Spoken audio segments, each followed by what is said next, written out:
The Galactic Council chambers had never witnessed such tension.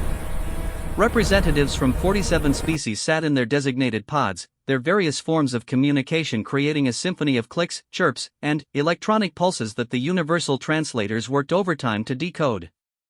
At the center of the massive crystalline dome, Ambassador Zethkar of the Hegemony stood tall, his forearms gesturing dramatically as he addressed the assembly. "The human delegation approaches our borders," Zethkar announced, his voice carrying the authority of a species that had dominated this sector for 3 millennia. "They claim to seek peace, to join our prosperous alliance. Yet our intelligence suggests otherwise." Murmurs rippled through the chamber like waves across a disturbed pond. The Veltari delegation rustled their feathered crests in agitation, while the aquatic Mordun released streams of bioluminescent particles that translated to expressions of concern. Everyone knew the humans were different. In the mere 2 centuries since they had achieved faster-than-light travel, they had already established colonies in 17 star systems and made contact with dozens of species. "What intelligence do you speak of?" asked Council Speaker THYSS, her serpentine form coiled elegantly around her speaking platform. The ancient Naga had overseen galactic peace for over 500 years, and her experience commanded respect even from the proud hegemony. Zethkar activated a holographic display that filled the center of the chamber. 3-dimensional images showed human vessels, sleek and angular, unlike the organic curves preferred by most galactic civilizations. "Our scouts report that every human ship, from their smallest courier vessels to their massive colony transports, carries weapons. Not ceremonial arms or basic defensive systems, but military-grade weaponry capable of devastating entire fleets." The chamber erupted in a cacophony of alarm calls. The peaceful Zenti delegation began their harmonic distress songs, while the insectoid Vrak clicked their mandibles in patterns that indicated extreme agitation. The humans had been portrayed as seekers of knowledge and commerce, explorers eager to join the galactic community. This revelation cast their intentions in a far more sinister light. "Furthermore," Zethkar continued, his voice rising above the noise, "our intelligence indicates they have been studying our military capabilities, our trade routes, and our defensive installations. They have requested detailed star charts of our core worlds under the pretense of cultural exchange." Does this sound like the behavior of peaceful explorers? Speaker THYSS raised her hand, and silence gradually returned to the chamber. "These are serious allegations, Ambassador Zethkar. Do you have proof of hostile intent?" "I have more than proof," Zethkar replied, his compound eyes glittering with satisfaction. "I have intercepted communications. Computer, display transmission Alpha 77. The holographic display shifted to show lines of text in the angular human script, with translations appearing beneath in galactic standard. The message appeared to be from a human admiral to his fleet commanders: maintain weapons readiness at all times. Trust no alien species until their capabilities and intentions are fully assessed. Prepare for potential hostilities during treaty negotiations. The survival of humanity may depend on our readiness for conflict." The revelation sent shockwaves through the assembly. Even the normally stoic granite lords, silicon-based lifeforms who rarely showed emotion, began the low resonant humming that indicated deep concern. "You see?" Zethkar's voice carried triumph and vindication. "They come to us speaking of peace, but they prepare for war. They request our friendship while analyzing our weaknesses. This is not the behavior of a species seeking mutual benefit, but of conquerors scouting their next target." Ambassador Felfresh of the Aquarian Coalition, his gill slits fluttering with anxiety, spoke up from his water-filled chamber. "Perhaps we are misinterpreting their caution. Humans are young, inexperienced in galactic politics. Their defensive preparations could stem from fear rather than aggression." "Fear?" Zethkar's laugh was a harsh sound that made several delegates recoil. "They fear us so much that they have colonized systems closer to our borders than to their own homeworld? They fear us while building shipyards capable of producing vessels 3 times larger than our own dreadnoughts?" The chamber fell into contemplative silence as delegates processed this information. The human delegation was expected to arrive within the solar cycle to sign the Treaty of Galactic Integration, a document that would grant them full membership in the Council and access to advanced technologies that had maintained peace for over a millennium. Speaker THYSS's ancient eyes seemed to hold the weight of countless decisions. What do you propose, Ambassador Zethkar? We cannot allow these humans to infiltrate our alliance, Zethkar declared, his voice ringing with conviction. Their very nature is antithetical to the peace we have built. Every species in this chamber evolved past the need for violence eons ago. We resolved our conflicts through diplomacy, trade, and mutual understanding. But humans? They still wage wars among themselves even as they reach for the stars. This statement sent another wave of disturbed sounds through the assembly. The concept of intraspecies warfare was so alien to most galactic civilizations that they struggled to comprehend it. Even the most territorial species had evolved beyond such primitive behaviors. I propose we set a trap, Zethkar continued. We will proceed with the treaty negotiations as planned, but we will be ready. I have assembled a fleet of 300 vessels, representatives from 12 member species, positioned just beyond the nebula surrounding the treaty station. When the humans reveal their true nature, as they inevitably will, we will be prepared to defend ourselves. The debate that followed lasted for hours. Some delegates argued for giving humanity a chance to prove their peaceful intentions. Others supported Zethkar's position that humanity represented an existential threat to galactic civilization. The more done delegation presented statistical analyses of human expansion rates, which showed concerning patterns of rapid territorial acquisition. The Veltari shared anthropological studies suggesting that human psychology was fundamentally incompatible with peaceful coexistence. As the debate raged, few noticed the small observation drone that had been silently recording from a concealed position near the chamber's apex. Its quantum-encrypted transmission burst went undetected by the Council's security systems, carrying every word of the proceedings across the galaxy at speeds that defied conventional physics. Finally, Speaker THYSS called for order. The evidence presented is troubling, she admitted. While I am reluctant to prejudge any species, the safety of our member worlds must take precedence. I hereby authorize the deployment of the defensive fleet under Ambassador Zethkar's command. The vote was closer than Zethkar had hoped, but it passed with a clear majority. The hegemony would lead a coalition fleet to the treaty negotiations, ostensibly as an honor guard but, in reality as a force prepared for immediate combat. The human delegation would find themselves surrounded by enough firepower to reduce their ships to cosmic dust within minutes. As the session concluded and delegates began filing out of the chamber, quiet conversations rippled through the various species groups. The Zenti harmonized sadly about the potential end of their longest peace period in recorded history. The Vrak calculated probable casualty figures with their typical clinical detachment. The silicon-based granite lords discussed the structural implications of returning to a state of galactic warfare. Meanwhile, in the depths of space, the human vessel Defiant received the quantum burst transmission from their concealed observer. Captain Saracen studied the decoded proceedings with the kind of calm focus that had made her one of humanity's most respected military commanders. Well, she said to her assembled staff, it seems our reputation precedes us. Her intelligence officer, Commander Yuki Tanaka, highlighted key sections of the intercept. They're not entirely wrong about our preparations, Captain. We are armed, we are cautious, and we have been gathering intelligence. Because we're not idiots, Captain Chan replied dryly. Any species that survives long enough to reach the stars learns to be prepared for the worst while hoping for the best. But they've interpreted our prudence as aggression. Their fleet composition is impressive, reported her tactical officer. 300 vessels from 12 species, including hegemony dreadnoughts equipped with plasma cannons capable of cracking planetoids. Captain Chen studied the tactical display showing the positions of the coalition fleet. They were well hidden behind the Veil Nebula, but human sensor technology had detected them days ago. They're expecting us to reveal hostile intentions during the treaty negotiations. They want to catch us in the act of betrayal. What are your orders, Captain? Chin smiled, and her staff recognized the expression.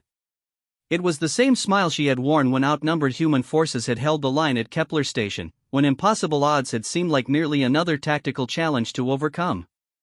We're going to give them exactly what they expect, she said. But not in the way they think.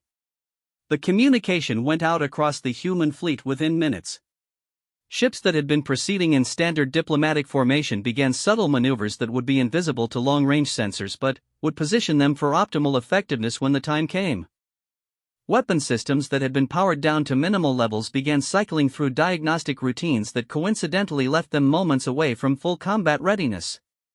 In engineering sections throughout the fleet, human technicians made final adjustments to systems that officially didn't exist in any technical manual. The humans had indeed been studying galactic technology, but not for the reasons the Council suspected. They had been adapting it, improving it, and finding ways to integrate it with human innovations that the galactic community had never imagined. Captain Chen stood on her bridge, looking out at the stars that held both promise and threat. In her experience, peace was something you prepared for by being ready for war. The galaxy was about to learn that lesson the hard way. "Time to Treaty Station?" she asked. 14 hours, Captain. Excellent. Signal the fleet. Operation Handshake is a go.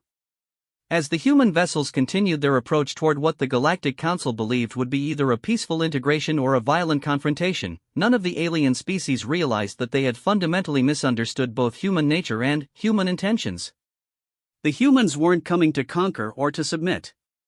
They were coming to teach the galaxy a lesson about the difference between aggression and preparedness, between conquest and survival, and between the kind of peace that lasted and the kind that crumbled at the first sign of real challenge.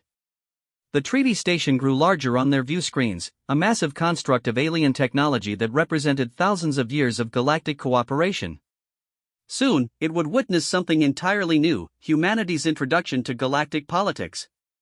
The treaty station hung in space like a crystalline jewel, its bioorganic architecture flowing in curves that seemed to pulse with their own inner life.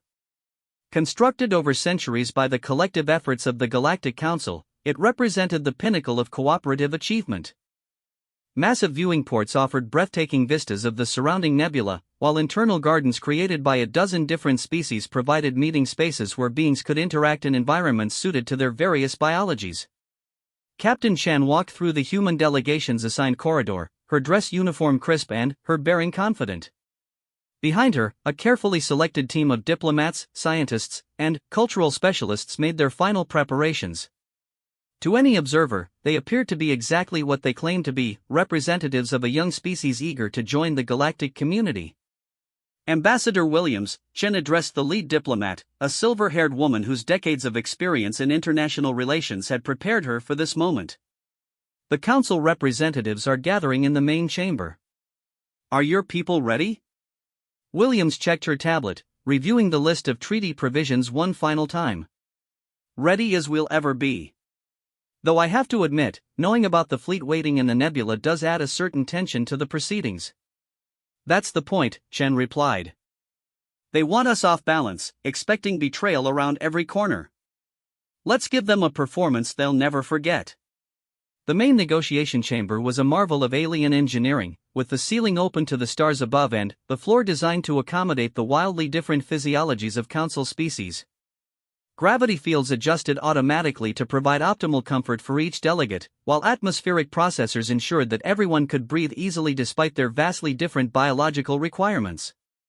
Ambassador Zethkar stood at the center of the chamber, surrounded by a formation of his most trusted advisors.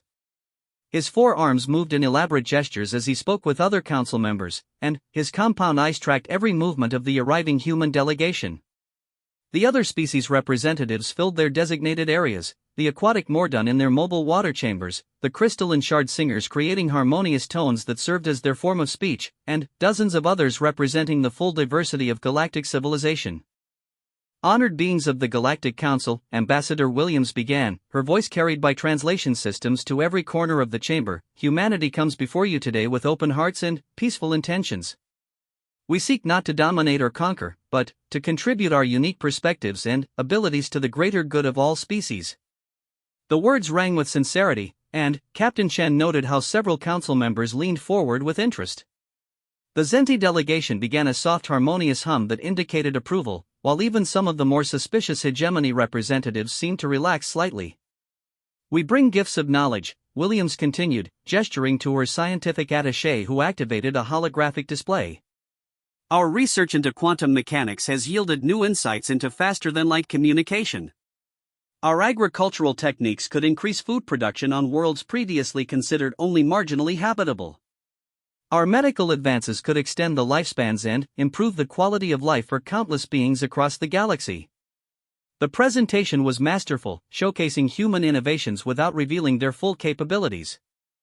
Chen watched as council members exchanged glances and communications, clearly impressed by the technological offerings. But she also noticed Zethkar's skeptical expression and the way his advisors maintained defensive postures despite the peaceful atmosphere. These achievements are indeed impressive, Speaker THYSS acknowledged, her ancient voice carrying across the chamber. Your species has accomplished much in a remarkably short time. Yet there are concerns that must be addressed before full integration can be achieved. Of course, Williams replied smoothly. We welcome any questions or concerns the council might have. Zethkar stepped forward, his moment finally arriving. The concern is simple, Ambassador Williams. Your species maintains military forces and weaponry far beyond what peaceful exploration requires. You have established colonies in strategic locations that could serve as staging grounds for aggressive expansion. Most troubling, you have been gathering intelligence on our defensive capabilities and strategic resources. A ripple of tension passed through the chamber. This was the moment everyone had been anticipating, the confrontation that would reveal humanity's true nature. Captain Chen felt the attention of hundreds of alien beings focus on the human delegation, waiting to see how they would respond to these accusations. Williams smiled, and her expression held just a hint of sadness. Ambassador Zethkar, your concerns are understandable but based on a fundamental misunderstanding of human nature and history. Yes, we maintain military forces. Yes, our ships carry weapons. Yes, we gather intelligence about potential threats and opportunities. We do these things not because we are inherently aggressive, but because we are survivors. She activated another holographic display, this one showing images from human history, ancient battles, world wars, and conflicts that span generations. Every species in this chamber evolved to sentience on worlds where they eventually became the dominant life form. You achieved peace through superiority, through the elimination of natural predators and competitors. Humanity's path was different. The images shifted to show Earth's diverse ecosystem, predators and prey locked in eternal cycles of survival and adaptation. We evolved as prey animals who became hunters, as tool users who had to fight for every scrap of territory against creatures stronger, faster, and better armed by nature. We learned to survive not through individual superiority, but through cooperation, innovation, and the willingness to fight when fighting became necessary. Captain Chen watched as the mood in the chamber shifted. The accusations of aggression began to transform into something approaching understanding as the council members grasped the implications of what Williams was describing. We carry weapons because in our experience, the universe is dangerous, Williams continued. We gather intelligence because knowledge saves lives. We maintain military readiness because we have learned that peace is not a natural state of the universe, but something that must be actively protected. Zethkar's mandibles clicked in agitation. You speak of protection, but who threatened you in the depths of space? Which alien species forced you to arm every vessel in your fleet? None, Williams admitted readily. But, in our experience, threats often appear when you least expect them. We came to these stars hoping to find friends and allies, but preparing for the possibility that we might find something else entirely. The hegemony ambassador's forearms gestured dramatically. You see? They admit to expecting conflict, to preparing for war even as they claim to seek peace. I do see, Speaker THYSS said quietly, her ancient eyes fixed on the human delegation. But perhaps not what you expect me to see, Ambassador Zethkar. Before Zethkar could respond, alarms began sounding throughout the treaty station. Emergency lights bathed the chamber in pulsing red illumination as an automated voice announced, Alert! Alert! Unknown vessels detected approaching station perimeter. All stations prepare for potential hostile contact. The chamber erupted in controlled chaos as delegates began receiving updates from their respective fleets. Captain Chen felt her communication device vibrate with an incoming priority message and checked it discreetly. The brief text made her smile. Showtime, Captain. Give them something to remember. Report. Speaker THYSS commanded, her serpentine form rising to its full imposing height. A hegemony communications officer rushed into the chamber, his forearms working frantically over a portable tactical display. Speaker THYSS, long-range sensors detect a massive fleet approaching at high speed. Configuration unknown, technology unknown, estimated strength. He paused, his compound eyes widening in disbelief, estimated strength over 1,000 vessels. The number sent shockwaves through the assembly. Even the combined fleets of all Council species rarely reached such numbers. The idea of an unknown force of that magnitude appearing without warning violated every assumption about galactic security. Species identification? Zethkar demanded, his earlier confidence replaced by visible concern. Unknown, sir. The vessels employ stealth technology beyond our current detection capabilities. They've effectively materialized from nowhere. Captain Chen exchanged a glance with Ambassador Williams, who gave an almost imperceptible nod. It was time for the revelation that would change everything. Perhaps, Williams said, her voice cutting through the anxious chatter, this would be an appropriate time to demonstrate exactly why humanity maintains such extensive military preparations. She activated her personal communicator, speaking in clear, calm tones that carried throughout the chamber. Defiant, this is Ambassador Williams. Please signal the fleet to drop their cloak and assume standard diplomatic formation. The silence that followed was absolute. Every being in the chamber stared at the human delegation as the implications of Williams' words sank in. The mysterious fleet wasn't an unknown threat. It was humanity's response to the Council's own hidden armada. Zethkar's voice was barely a whisper. You brought a fleet? We brought friends, Captain Chen said, speaking for the first time since entering the chamber. 1,043 vessels to be precise, representing every human colony and military command. They've been observing this system for the past week, cloaked and ready to assist if negotiations went poorly. The tactical displays throughout the chamber updated as human vessels began appearing on sensors, their stealth systems disengaging in a carefully coordinated sequence. The ships revealed themselves in formation around the treaty station, their positions clearly defensive but their numbers overwhelming. Impossible, breathed a Mordun delegate, his bioluminescent patterns flickering with shock.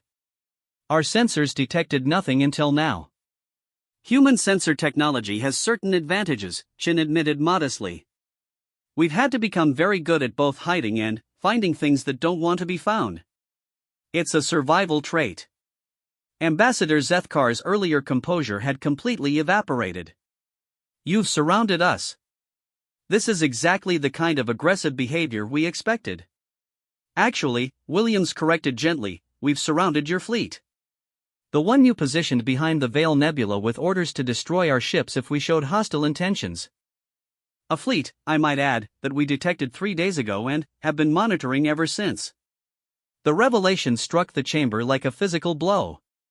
The Council's secret military preparation, their careful trap, had been not only detected but anticipated. Worse, humanity had responded with a force more than 3 times larger, positioned without anyone knowing they were there. Speaker THYSS's ancient voice carried a mixture of amazement and concern. How long have you known about our defensive preparations? From the beginning, Chen replied. We intercepted the Council session where the decision was made to deploy the fleet. We've been aware of your suspicions and your plans since before we entered this system. Then, why did you come? Zethkar demanded. If you knew we suspected you, if you knew we had prepared a trap, why proceed with negotiations? Captain Chen stepped forward, her bearing conveying the confidence of someone who had faced impossible odds and emerged victorious. Because we wanted to show you something important about humanity, about who we are and why we've survived long enough to reach the stars. She gestured toward the displays showing both the human and Council fleets. You see a species that arms its vessels and prepares for conflict. You're not wrong. But you've missed the crucial point about why we do these things. Enlighten us, Speaker THYSS requested, her tone suggesting genuine curiosity rather than hostility. We prepare for war so that we can achieve peace, Chen explained. We arm ourselves so that we never have to use those weapons. We position our forces so that potential enemies will choose negotiation over conflict. You created a trap for us because you expected us to be aggressive conquerors. We allowed ourselves to walk into that trap because we wanted to demonstrate that true strength comes not from the ability to defeat enemies, but from the wisdom to make enemies into friends. The chamber fell into contemplative silence as delegates processed this perspective. The concept was alien to most galactic species, who had achieved peace through the elimination of threats rather than their conversion into allies. "You could destroy our fleet," Sethkar said quietly, his compound eyes fixed on the tactical display showing the overwhelming numerical advantage of the human forces. "Yes," Chen agreed simply. "We could. But that would make us conquerors, which is exactly what you feared we might be. Instead, we're going to do something that will hopefully change your understanding of what humanity represents." She activated her communicator again, her voice reaching every human vessel in the system. "All ships, this is Captain Chen. Stand down from alert status and prepare to withdraw. Ambassador Williams, please signal the Council fleet that we're opening a communications channel." The next few minutes passed in tense anticipation as connections were established between the human and Council fleets. When the communication link stabilized, Chen's voice carried to every ship in both forces. "Council fleet commanders, this is Captain Sarah Chen of the Earth vessel Defiant. We know you came here prepared to fight us if we proved to be the aggressors you expected. You were right to be cautious, and we respect your dedication to protecting your people and your worlds." She paused, allowing her words to be translated and transmitted throughout both fleets. "But we didn't come here to conquer anyone. We came here because the universe is vast and dangerous, and civilized species need to stand together against the real threats that exist beyond the boundaries of explored space. We brought a large fleet not to intimidate you, but to demonstrate our commitment to the mutual defense that true alliance requires." The response from the Council fleet came from Admiral Kethmoth of the Hegemony, his voice carrying a mixture of respect and wariness. "Your capabilities are impressive, Captain Chen. But capabilities and intentions are different things. How do we know you won't use this advantage to dominate Council space?" Chen's laugh was warm and genuine. "Because, Admiral, we're about to do something that will either prove our peaceful intentions or provide you with the perfect opportunity to destroy us all." Every being in the treaty station and both fleets waited for her next words, sensing that humanity was about to reveal something that would change the nature of galactic politics forever. Captain Chen took a deep breath, knowing that her next words would either forge a new era of galactic cooperation or potentially spark the largest interstellar conflict in recorded history. The weight of representing her entire species in this moment was something no human had ever faced before. "All human vessels," she announced, her voice carrying across every communication channel, "initiate Protocol 7. Transfer all weapons control codes to Council Fleet Command."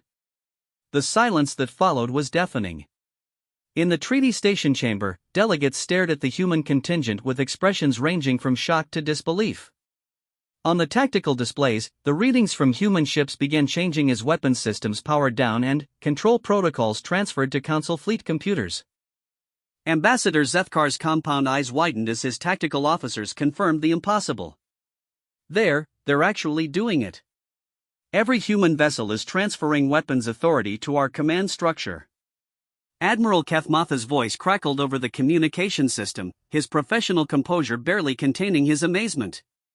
"Captain Chen, our systems show that you've granted us complete control over your fleet's weapons.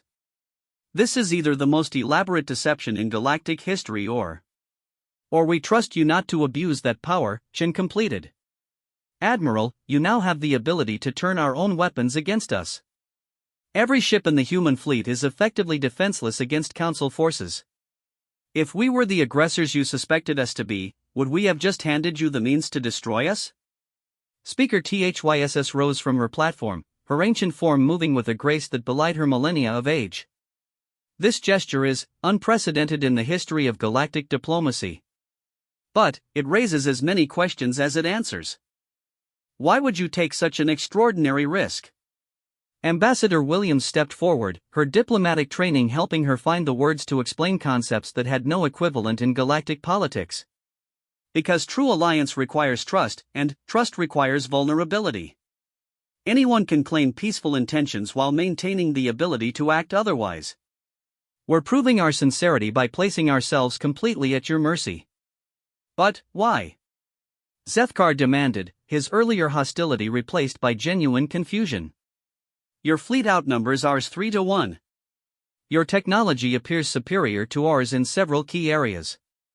You could have demanded terms, forced concessions, made yourselves the dominant power in this region. Why surrender that advantage? Captain Chen smiled, and her expression held the accumulated wisdom of a species that had learned the hardest lessons the universe had to teach. Because, Ambassador Zethkar, we've learned something that many species never discover. True strength comes not from the ability to defeat others, but from the wisdom to make others want to stand beside you. She activated a new holographic display, this one showing not ship positions or tactical data, but images from human history, the formation of the United Nations, international cooperation during crises, humanity's first steps toward becoming a truly unified species. Every major advancement in human civilization came not from conquest, but from cooperation. We learned to survive on our dangerous homeworld by working together against common threats. We reached the stars by pooling our resources and knowledge. We've thrived in the galaxy by seeking out allies rather than subjects. The display shifted to show human colonies, bustling with activity and defended by fleets that included ships of various designs and origins. In every system we've settled, we've encountered other species. Some were friendly, some were hostile, and some were simply indifferent. But, in every case, we've found that former enemies make the best allies, because they understand the cost of conflict and the value of peace. You speak of enemies becoming allies, observed a delegate from the Crystalline Shard Singers, their harmonic voice creating complex melodies that express deep thought. Yet how can trust be established between species with such different evolutionary backgrounds? By proving that our differences make us stronger together than apart, Williams replied.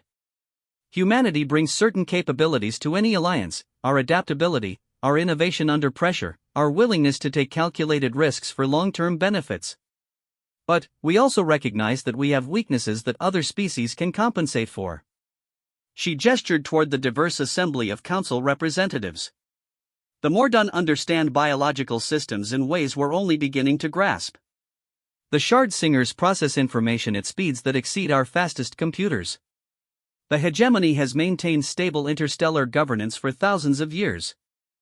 Every species here has knowledge and abilities that could benefit humanity, just as we have capabilities that could benefit all of you. Admiral Kethmatha's voice interrupted the discussion, carrying a note of urgent concern. Captain Chen, I feel compelled to point out that your current position is tactically untenable. If any hostile force were to appear now, your fleet would be unable to defend itself effectively. That's true, Chen acknowledged. Which is why we're hoping that the Council fleet will work with us to ensure the security of this system. We've effectively placed ourselves under your protection, Admiral. The question is whether you're willing to accept that responsibility. The weight of that statement settled over both fleets like a physical force. The Council commanders suddenly realized that they weren't just being offered an alliance, they were being trusted with the safety of humanity's largest military force. The psychological impact was staggering. Speaker THYSS convened a brief recess, during which the Council delegates engaged in intense discussions.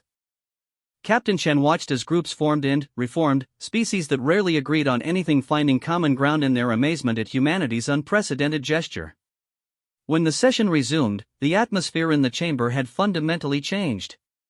The suspicion and tension that had marked the earlier proceedings had been replaced by something approaching wonder. The Council has reached a decision, Speaker THYSS announced. Ambassador Zethkar, please approach the speaking platform. The hegemony representative moved forward with visible reluctance, his earlier confidence completely evaporated. When he reached the center of the chamber, he stood in silence for several moments before speaking. I owe the human delegation an apology, he said, his voice carrying to every corner of the station. I came here convinced that humanity represented a threat to galactic civilization. I believed that your species' military preparations and intelligence gathering were evidence of aggressive intent. I was wrong. He turned to face Captain Chen directly. In my 3 centuries of diplomatic service, I have never encountered a species willing to make themselves vulnerable in order to prove their peaceful intentions. The hegemony withdraws all objections to humanity's application for Council membership. A ripple of agreement passed through the chamber as other delegates voiced their support. But, Speaker THYSS raised a hand for continued attention. While the gesture of trust is remarkable, she said carefully, practical considerations remain. The transfer of weapons control is symbolic rather than permanent, and both fleets remain in close proximity. How do we proceed from here? Captain Chen had been waiting for this question. We propose a joint military exercise, she announced. Human and Council forces working together to demonstrate the effectiveness of our combined capabilities. There's a rogue asteroid in the outer system that poses a potential threat to navigation. Together, we can eliminate it while learning how our different technologies and tactics can complement each other. The proposal was elegant in its simplicity. By working together on a common objective, both sides could evaluate each other's capabilities without the pressure of a combat situation. The asteroid provided a perfect target, large enough to require significant firepower, but completely harmless to destroy. Admiral Kethmatha's approval came immediately. An excellent suggestion. My fleet will coordinate with human forces to establish optimal firing patterns. What followed was a display of military precision and cooperation that exceeded everyone's expectations. Human vessels, their weapons control restored but, now operating in coordination with Council forces, demonstrated technologies that had never been seen before. Their ships moved with an agility that defied their size, while their targeting systems achieved accuracy levels that seemed impossible. But, the truly remarkable aspect wasn't human technological superiority. It was the way human commanders adapted their tactics to incorporate Council capabilities, creating combined formations that maximized the strengths of both forces. The hegemony's heavy plasma cannons provided devastating firepower, while human vessels used their superior maneuverability to guide targets into optimal firing positions. The asteroid was reduced to harmless debris in less than 20 minutes, but the real victory was the seamless cooperation between species that had been preparing for potential conflict just hours earlier. As the combined fleets returned to standard formation around the treaty station, Captain Chen received a priority communication from Earth Command. The message was brief but significant: Operation Handshake successful. The galaxy is watching. Make us proud. She realized that news of the day's events had already reached human colonies throughout known space. More importantly, it was spreading through the galactic communication network, carrying word of humanity's unique approach to interstellar diplomacy to every corner of Council space. Captain Chen, Speaker THYSS said as the formal treaty signing ceremony began, "Your species has taught us something valuable today.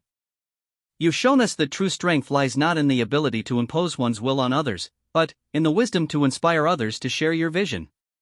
The treaty documents were signed with appropriate ceremony, but everyone present knew that the Real Agreement had been forged during those tense moments when humanity chose vulnerability over dominance. The formal words on the ancient parchment were less important than the understanding that had developed between species that might otherwise have remained suspicious adversaries.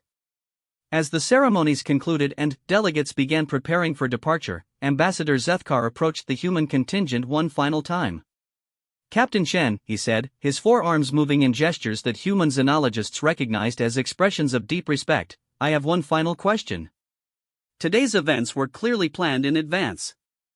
You knew we would be suspicious, you anticipated our military preparations, and you designed your response to maximum effect. Was this entire scenario orchestrated to achieve this outcome?"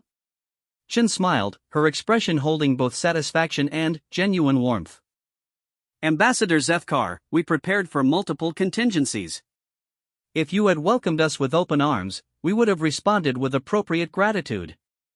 If you had attacked us without warning, we would have defended ourselves. But we hoped for exactly what happened, the opportunity to demonstrate that humanity's approach to galactic politics is based on turning potential enemies into trusted allies." "And if we had chosen to use our temporary control of your weapons against you?" "Then, we would have learned something important about the nature of galactic civilization," Chen replied. "But we believe that your species, and the others represented here, had evolved past the point where such betrayal would be considered acceptable. Today's events proved that our faith in galactic morality was justified." As the fleets prepared to depart the treaty station, both human and Council vessels moved in formations that had been impossible just hours earlier. Mixed squadrons of ships from different species created new tactical configurations, while communication protocols established during the joint exercise enabled real-time coordination across species barriers. The Treaty of Galactic Integration had been signed, but, more importantly, a new model for interstellar relations had been established. Humanity had proven that it was possible to achieve security through cooperation rather than domination, strength through trust rather than fear. Captain Chen stood on her bridge as the human fleet began its journey back to Earth, carrying news of the successful integration to every human world. But, she knew that the real journey was just beginning. The galaxy was vast, full of wonders and dangers that no single species could face alone. Today, humanity had taken its first steps toward building the kind of alliance that could protect all civilized species against whatever challenges the universe might present. The treaty had indeed promised peace, but it had also revealed something far more valuable: the possibility that different species, despite their evolutionary divergence and cultural differences, could choose to stand together against the darkness between the stars. As the stars wheeled overhead and the fleets dispersed to their respective homes, the treaty station continued its eternal orbit, silent witness to the day when humanity had chosen trust over conquest and forever changed the nature of galactic civilization.